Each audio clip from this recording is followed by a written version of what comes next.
problem or the agency costs. That's what the purpose is. And I don't think the agency problem is going to disappear anytime soon. It's just human nature. What we want to do is minimize, the cost in this relationship, the relationship between owners and managers. And this happens only in large companies. As I said, if you have a family business, I don't think there is this issue at all, because all your family is working, and therefore, this is not an issue. All right, any questions before I move on? Okay, there are a few things here which I would like to explain by perhaps drawing a chart here, drawing a picture here. Okay, so these are savers, you and I, households, individuals are net savers, on average, you and I save. We spend less than what we earn.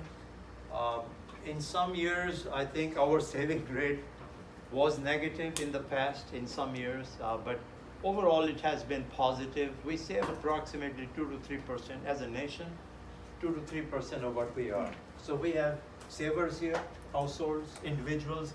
On this side, you have users of funds, and these users are governments and companies. So we have users on this side, users here. So these users, they need your dollars, okay? They need your dollars. And who are these users? So these are households. And these are firms, businesses, governments, okay. Governments. Okay. Now,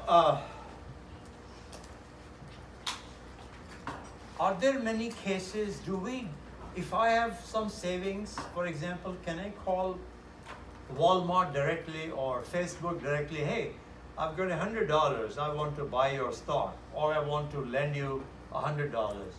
Can I call them directly and hand over my savings to them, $100 to them? No, rarely.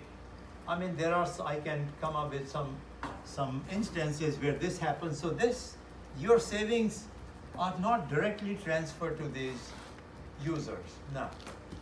Generally, they go through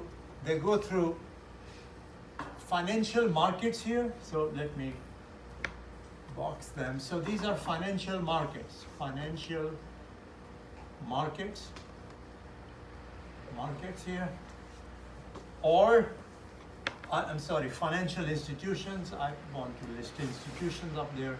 Markets down, institutions, financial institutions, or financial markets.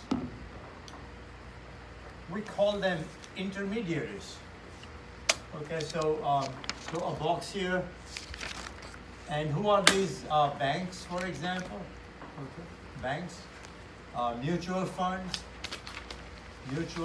retirement funds. Okay, and financial markets, I'll explain some of these. Primary, secondary, primary market, secondary market. Okay, so very rarely do we, the savers, transfer our savings to these users directly. Okay, 99.9% of the time, we transfer our savings to these users either through the financial markets or through these financial institutions. So they are called middlemen, so this is what happens. So let me give you some example now. Let me explain some of this. You all know banks, of course, you take your savings there, right?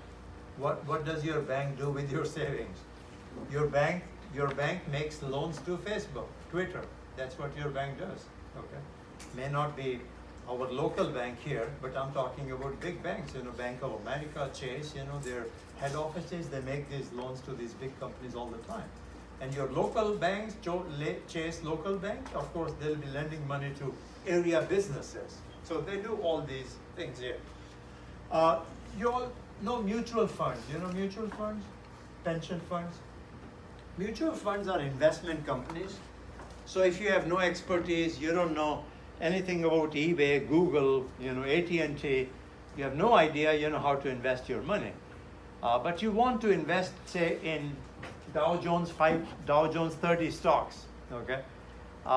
And investing in 30 stocks, it's going to take quite a bit of your time and commission. So there are investment companies that help you invest. Okay, there are thousands of different types of, say you want to invest in the Mexican stock market. Yes, there is a Mexico fund. You buy shares in these mutual funds, okay? And these mutual fund managers take your money to Mexico, invest in the Mexican stock. There is a Canada mutual fund. There is a China mutual fund. Thousands of them. You can invest in the US if you want to invest just in oil companies, there are mutual funds devoted to oil companies only. So you don't have to pick what oil companies you want to invest your money in. All you do is you buy shares in these, mutual funds based on your goal, your objective, and let these managers do the work for you. So as their investments in Mexico, Canada, China, oil, whatever, as their investments go up or go down, the value of your shares also goes up or goes down. Okay? So these are mutual funds. Okay, let's talk about Uber. So Uber, let's say this is Uber here. And Uber is a private firm, as you know at this time. Uber has applied for permission to go public. So right now, who owns Uber stock? Founders, some rich investors, just a handful of people own the Uber stock right now. It's a private company right now, okay? Uber wants to go public. What does it mean, go public? They want to be able to sell you, me, everyone else, whoever wants to buy the Uber stock, make it available to you. So how does a private firm go public? And Google at one time was a private firm, okay? Twitter was a private firm. Facebook was a private firm. So in general, the question that you might have is, how does a private firm go public? Well, let me explain the process. Okay, so